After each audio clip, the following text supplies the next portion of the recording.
Here we come. Books, pencils, you name it. And, this weekend, speaking of, we will talk about that forecast in a second. Before we talk about that, let's chat about some national weather headlines. So here in San Antonio, locally, regionally, it's quiet, but you move farther north, gets a little bit more busy. Look at all the smoke that's traveling across the U.S.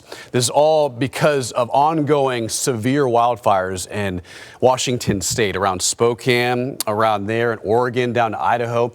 The core of it is around Spokane, where there's at least 4 to 5 separate wildfires that are 0% contained. Firefighters are battling it currently and just having a hard time containing it because of a couple of different, weather factors. It's just so dry up there, moderate levels of drought and winds. In the afternoons, they gust anywhere from 20 to 30 miles per hour, making it very difficult. But you can see on the last 24 hours, a lot of the smoke is traveling farther either east or farther south. Now, we're not seeing any of it here in San Antonio, but always something to certainly watch, especially if you're traveling up farther north. This can certainly impact air quality significantly, especially if you have asthma or suffer from any respiratory illness like COPD or emphysema. So that's just a look at some of the smoke layer across the U.S. today and even tomorrow as well.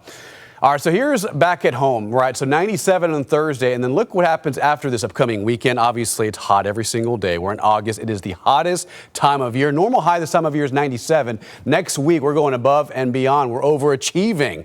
Next Monday and Tuesday, forecasting highs right around 100 to 101 here in San Antonio under mostly clear conditions. All right, outside right now, it's quiet. A couple of those cumulus clouds overhead. A little hazy around downtown San Antonio, around the Tower of Americas, and there's the airport, mostly quiet and still some blue fighting through. Here's what it feels like outside. Air temperatures, lower 90s, upper 80s, but it feels more like 95 in the city, 93 at Kerrville, 107 already the heat index in George Weston Beeville.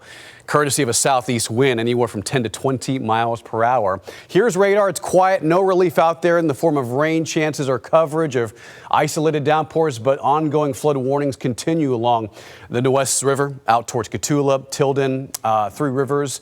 And that's going to lead to a moderate flood stage later today. So if you're in that area, if you have friends or family in that area, give them a heads up. Rain chance next couple of days, very, very slim. You can see the ridge of high pressure. The heat dome stays pretty strong out west. We're on the eastern side, so it still stays pretty hot. Not as hot as it could be, but notice by next week starts to move a little closer towards Texas, and that'll look like, jumpstart our temperatures. It looks like it'll get a little hotter by next Monday and Tuesday with forecast temperatures right around 100 to 101.